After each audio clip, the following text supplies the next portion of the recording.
It's a horrible fight. If I was Gervonta Davis, I wouldn't even waste my time with him until Shakur gets a fucking knockout. Boxing is something intimate for Shakur. He likes to touch men over and over and over again. There's no hurt in his heart. He doesn't like to hurt men.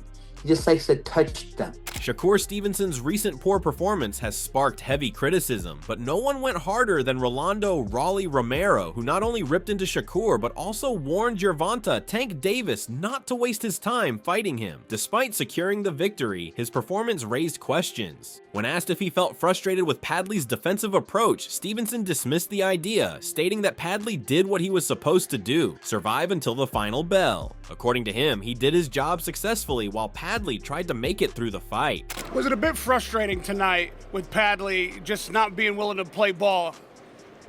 Nah, it ain't frustrating. I mean, that's what he's supposed to do. He was supposed to come in here, give it his all, make sure that he make it to the 12th round. That's what he was trying to do. So I succeeded at my job, and he tried to do his job. On the other side, Padley reflected on the experience with mixed emotions. He acknowledged the difficulty of the bout, calling it a roller coaster ride. Despite falling short, he expressed no regrets and emphasized that he gave his best effort. He also extended his gratitude to his team and Turki Alalshik for the opportunity. Like I say, a roller coaster, few hours and stuff. But like I say, I tried my hardest, no regrets in there tonight. Dared to be great, didn't pay off. But like I say, thanks to my team for coming out. Thanks to Turki Alalshik for obviously giving me this opportunity. I tried my hardest in there, and hopefully everybody can see that. Padley also highlighted the importance of support and resources in a fighter's journey. He admitted that while he isn't at the top level yet, he believes the right fights and the right team could elevate him. With better backing and more opportunities, he is confident that he can compete with the best in the future. For now, he accepts that there are levels to the game and is focused on rebuilding himself. No regrets on that. There's levels to this game. Obviously, I'm not quite at that level yet. No shame in that, but I'm sure if I rebuild and have the right fights and get the right people behind me, I'm sure that one day I could be on that level. However, it was Gervonta "Tank" Davis's reaction that truly ignited the conversation. Tank took to social media during the fight, reacting with a simple but cutting LOL. The three-letter response quickly gained attention, as fans interpreted it as a direct mockery of Stevenson's performance. This subtle jab was enough to catch Stevenson's attention, prompting a quick response. "Stay focused. Lamont ready to tap that chin," Stevenson fired back, referencing Davis's upcoming fight against Lamont Roach. In his post-fight interview, Stevenson also addressed Tank's tweet. He downplayed the comment, pointing out that Davis should be more focused on his own opponent rather than trolling online. Stevenson even suggested placing a bet on Lamont Roach, implying that Tank may be underestimating his next challenge. Just your thoughts on that, and do you have a message for him?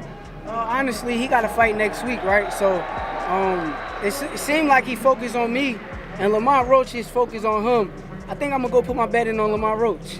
When asked whether a fight with Tank is inevitable if Davis defeats Roach, Stevenson did not hesitate to claim superiority. He acknowledged Tank's skills, but confidently declared himself the better fighter. In his view, his ability to hit without being hit gives him a clear advantage. For Stevenson, a showdown with Davis is not just about proving himself, it's about establishing who the best fighter in the division truly is. You said that you're putting your money on Lamont Roach, but if Tank gets the victory, is that the obvious fight that's going to be next? Yeah, it's the two best fighters in boxing. Gervonta "Tank" Davis is a hell of a fighter. I keep telling y'all he got great skills, but I'm better than him. I'm better than him at hit and don't be hit, and he can't beat me. Stevenson's comments didn't stop there. He made it clear that while he respects Tank's abilities in the ring, he has no respect for him as a person. Describing Davis as a clown, Stevenson showed no interest in easing tensions between them. This blunt dismissal added more fuel to the already heated rivalry and hinted at a deeply personal feud beyond mere competition. And obviously, you and Tank have your disses here and there, but you kind of alluded to it a couple of seconds ago. Is there deep down respect for each other? I got respect for his game. I don't got respect for the person. I think he's a clown. Teofimo Lopez also weighed in on the situation, offering a different perspective. He acknowledged Stevenson's time away from the ring and his struggles with hand injuries as factors affecting his performance. However, Lopez believes the fans deserve to see the two fighters settle their differences inside the ring. For him, a unification bout at 135 pounds is the only way to determine the best in the division and end the ongoing back and forth once and for all. Tank was trolling Shakur online for how long it took him to get rid of Padley. What'd you make of Shakur's performance tonight? Well, Shakur, listen, I mean, look, the guy's been out for how long? Almost a year or so? Right. Hand injuries and stuff. But nevertheless, listen, it's boxing. I think that we should see those two guys face at it already. I mean, unify at 135 and see the best man win. Shakur Stevenson's recent fight against Josh Padley may have added another win to his record, but it did little to silence his critics. Originally scheduled to face Floyd Schofield, Stevenson found himself against a last-minute replacement after Schofield pulled out due to illness. While Stevenson eventually secured a 9th-round knockout, it ended up providing the fans with little to no entertainment, leaving many unimpressed by his performance. Before the fight, Stevenson's confidence was at an all-time high. He made it clear that he intended to steal the spotlight from the bigger names on the card. Despite the presence of champions like Dmitry Bivol and Artur Beterbiev, Stevenson claimed he was the main attraction. He insisted no one else on the card could match his skills, promising to deliver a performance that would prove he was in a league of his own. From what I've read or seen online, it seems like a focus of yours is really like putting an exclamation point on this fight with Kid Austin. Not just winning, but like really stealing the show and showing that, you making a statement to start the year. So what are your thoughts on that? Like, how are you trying to finish this fight and what are you trying to do in the ring? Like I said, I am trying to come steal the show. I'm focused, I'm ready, I've been working hard. I'm gonna be in tip-top shape come fight night, and you should see one of the best versions of me. However, his bold claims did not fully translate into the kind of explosive performance fans expected. Even in other interviews, Stevenson repeatedly emphasized that he was the fighter everyone wanted to see. He brushed off the idea that fans would prioritize other bouts, maintaining that his name alone would draw attention. No disrespect to them guys, but I'm the best fighter. I think that I am what everybody want to see on that card. I think a lot of people say they're not gonna wake up at a certain time or all that stuff, but everybody's gonna be watching that shit. Everybody's gonna want to see Shakur.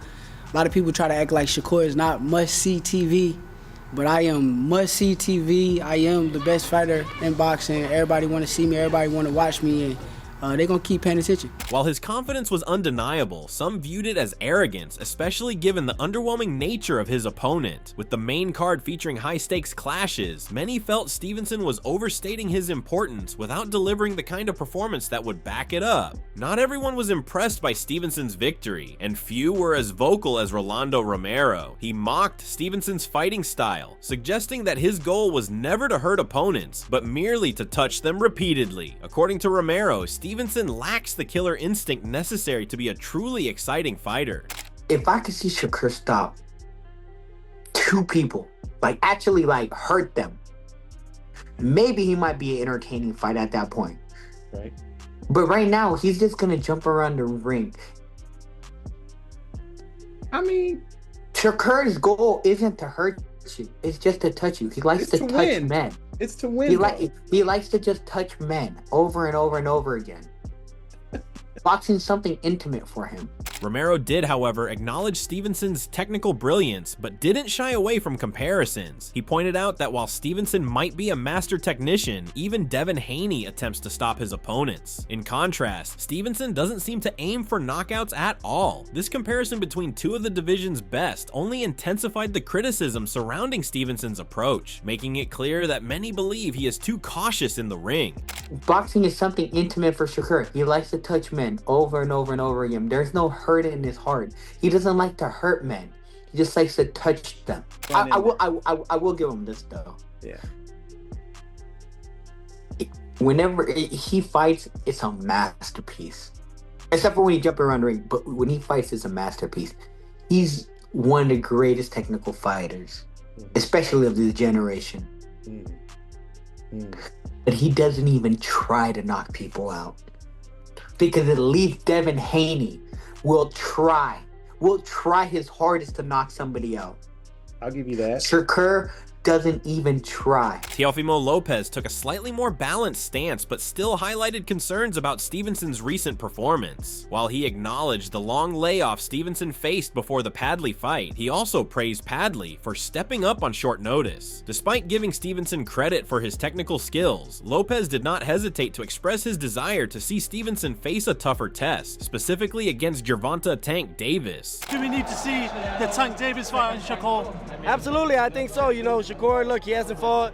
It's been over, what, 12 months, I mean? So, look, it's been a long time, and he did well, especially with Padley. I think Padley definitely showed his skills and his work ethic, really, man. After a 3-day notice? 4-day notice, this is insane. I mean, but definitely looking forward to a Tank Davis, Shakur Stevenson fight in the near future. However, Romero remained harsh when discussing a potential Stevenson versus Davis matchup. In his view, the fight would be a waste of time unless Stevenson changes his style. He argued that Stevenson's reluctance to engage aggressively makes him a dull opponent. Unless Stevenson can demonstrate the ability to hurt his opponents decisively, Romero suggested that a fight with Davis would be nothing more than a tedious affair. It's a horrible fight. If I was Gervonta Davis, I wouldn't even waste my time with him until Shakur gets a fucking knockout. Romero didn't hold back when delivering his most brutal criticism. He ridiculed Stevenson's defensive tactics against Edwin de los Santos, suggesting that he would be even more evasive against a power puncher like Gervonta Davis. According to Romero, Stevenson's lack of punching power makes him vulnerable and unfit for a serious showdown with Davis. Okay, and Shakur jumped around the ring like a grasshopper with De Los Santos. Do you think that's gonna happen again with Gervonta? Well, he was hurt. He had an injured hand. Yeah, his coochie hurt.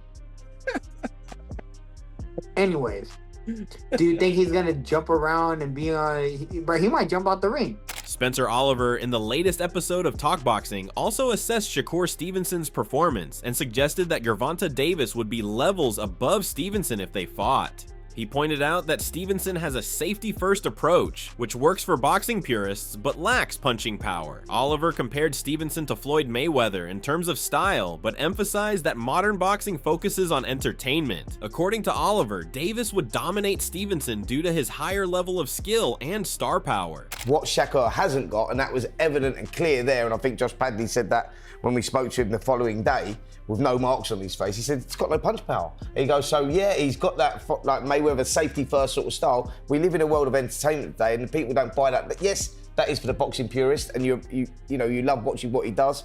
But when you're talking about superstar status, you go, Gervonta Davis would take him out icing, because I think it's all about levels. Davis, him, for me, on what I saw there. Some, like Punch Drunk Boxing, were also unimpressed, arguing that Shakur should not have struggled against an opponent with no major credentials. He questioned whether this was truly a dominant display from Shakur. According to him, Shakur should not have gone 6 rounds with a part-time fighter like Padley. Hey, yo, I don't know if this was a statement victory for Shakur Stevenson. I don't believe that Shakur Stevenson should have gone even 6 rounds with Patty Cake, Josh Patty Cake. The electrician, the Con Edison worker and stuff like that. Looked like he clocked out for lunch and came to fight and he's gonna go back to work. He also pointed out that this fight exposed Shakur's lack of power, which could have given fighters like Floyd Schofield a real chance to beat him. For Punch Drunk Boxing, this performance showed clear vulnerabilities that future opponents can exploit. These guys are not making the type of statement. That wasn't a statement victory in my opinion. And yes, he needed time to figure him out. You know what I'm saying? Damn, Floyd Schofield, Kid Austin, man, y'all lost your opportunity. This could have been a better fight. Y'all had a great opportunity to get this victory because Shakur has no power.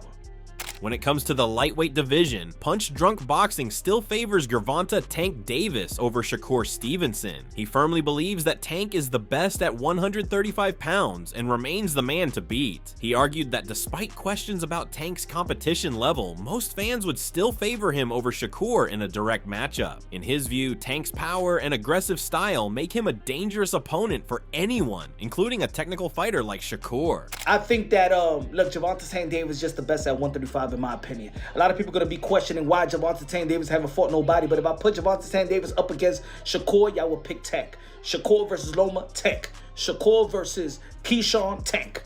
At the end of the day, it is what it is. Gervonta Tank Davis is the guy at 135. Interestingly, Shakur also took time to praise Josh Padley while subtly taunting Tank Davis. He respected Padley for stepping up when many others refused to fight him. Without naming Tank directly, Shakur hinted that there are top fighters avoiding him because of his ability to hit without getting hit. This statement was a clear message to Tank, suggesting that while others talk, Padley at least had the courage to face him in the ring. It was a tremendous performance. I showed the art of hit and don't get hit. I really ain't get touched like that, but I put the hands on him. So respect to Josh Padley for stepping up and doing something that a lot of people don't want to do. A lot of people don't want to get in the ring with me. So I appreciate him, man. The reason why they don't want to get in the ring with me is because I understand hit and don't get hit. Showbiz the Adult, another well-known boxing analyst, also weighed in on the controversy surrounding Shakur's performance. He criticized fans for being inconsistent in their judgment. In his view, people label Shakur's previous fights as boring because he did not engage enough, but now that he is more aggressive, the same critics are finding fault. For Showbiz, Shakur's 3 knockdowns against Padley proved that he can deliver excitement when needed, and the criticism is starting to feel like pure hate. People saying that the fight was still boring and it was underwhelming. Then at that point, you're not being consistent to me, all right? Ran around with De Los Santos, okay? So him running was boring, fine. He didn't get the knockout with Artem, which he should have. People was expecting that, so people are like, okay, that was underwhelming. But he should knock out Padley, and he did. He knocked him out, and he dropped him 3 times. Okay, so if that is boring too, the inconsistencies, that's you. That's just you hating. Now it's not even making sense. On top of that, how did he look throughout the whole thing? He looked great. Like, as far as his gifts, he is, Shakur Stevenson is just an amazing fighter, bro. It is what it is, okay? He was getting hit more. People say he was getting hit too much. That's because y'all were saying that he wasn't willing to get hit before. Now he's standing there, he's getting hit too much. At this point, bro, look, I ain't really trying to hear it. When discussing a potential Shakur versus Tank matchup, Showbiz raised concerns about Shakur's durability over time. He pointed out that while big punchers like Wilder can manage hand injuries, a fighter like Shakur, who relies more on technique, might struggle if his hands do not hold up. For him, this fight needs to happen soon because the longer it is delayed, the more questions will arise about Shakur's physical ability to compete at the highest level. Shakur Stevenson is speaking right, and he always does. But for me, this is not Shakur, but my thought is he has to get that fight sooner than later because I don't know how well his hands are going to be years down the line. Seriously. You know, there are people who got hand issues like Dubois, like Wilder did, but they're big punchers. But when you're not a big puncher to begin with hand issues, I just don't know how it's going. There's many questions put to me. I know there's a lot of Shakur fans out there who has no concerns. He's Superman. There's nothing to be concerned about. You never care. But to me, though, I care. And I think, okay, he's going to have to get Tank sooner than later. Over the years, Shakur has repeatedly made it clear that he wants to fight Tank. He has even shown a willingness to compromise to make the fight happen. In an interview with Sean Porter, Shakur stated that he knows he is the B-side and is not demanding a 50-50 split. This attitude reflects his strong desire to face Tank regardless of financial terms. By publicly accepting a lesser role in negotiations, Shakur continues to push for the fight, hoping to eventually force Tank into the ring. I said, let's fight. I said, send a contract. We can make. I done said, bro, I'm not even like no delusional nigga. I don't get out there and just say anything. So it's like, I'm not gonna act like I'm the A side or, oh, I deserve 50-50. Yo, bro, let's negotiate. Let's see where it goes from there. I know I'm the B side, but let's fight.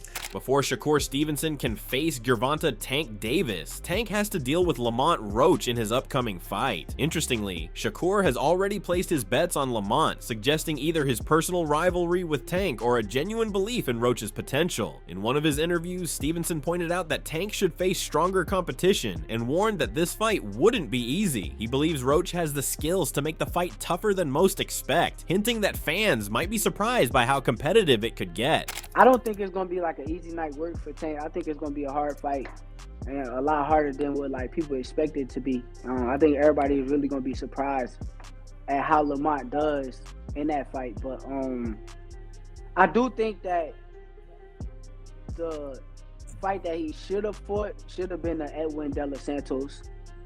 But Tank or Lamont? Tank. Okay. But I do respect Lamont Roach is as a fighter, and I think that he's going to do good in the fight.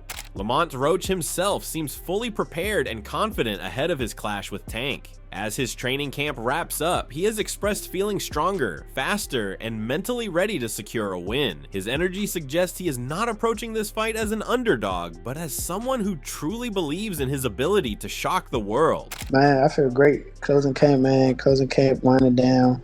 I feel strong. I feel fast. I feel very confident.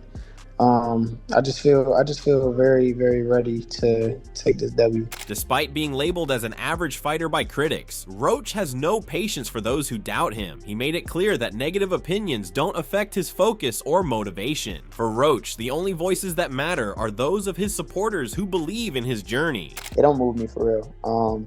I come here to do what I got to do, man. I really have self-motivation, and on top of that, I have real people who really genuinely support me, who really care, who really want to see me win, who are really behind me. So, you know what I'm saying, all the negativity really don't get to me. Like, I don't care. Like, I can have a handful of words for them. For real, that's it. His message to the doubters is harsh and unapologetic, reflecting his determination to prove them wrong. With the fight approaching, Roach remains unfazed by the noise, promising that his performance will speak louder than any words on fight night. Yeah, suck my honestly. That's it. Especially the ones who don't know shit about boxing. It's okay. Like, other than that, you know, it is what it is. Like, and that's 99% of them. Like, I'm okay with people giving their boxing opinion or whatever the case may be, but then it's just like, all right, he's this, he's that, he's gonna, whatever. Like, all right, we'll see. The upcoming fight on March 1st will decide everything, whether Tank Davis will dominate Lamont Roach or if Roach will pull off a shocking upset. With the spotlight already on the potential showdown between Tank and Shakur, the pressure on Davis to deliver a dominant victory against Roach is higher than ever. What do you think? Were you satisfied with Shakur's recent performance, or do you agree with Romero's harsh remarks? And if Tank and Shakur finally face off, who will you be rooting for? Drop your thoughts in the comments below. We're excited to hear from you and we'll be replying to your takes. Thanks for watching.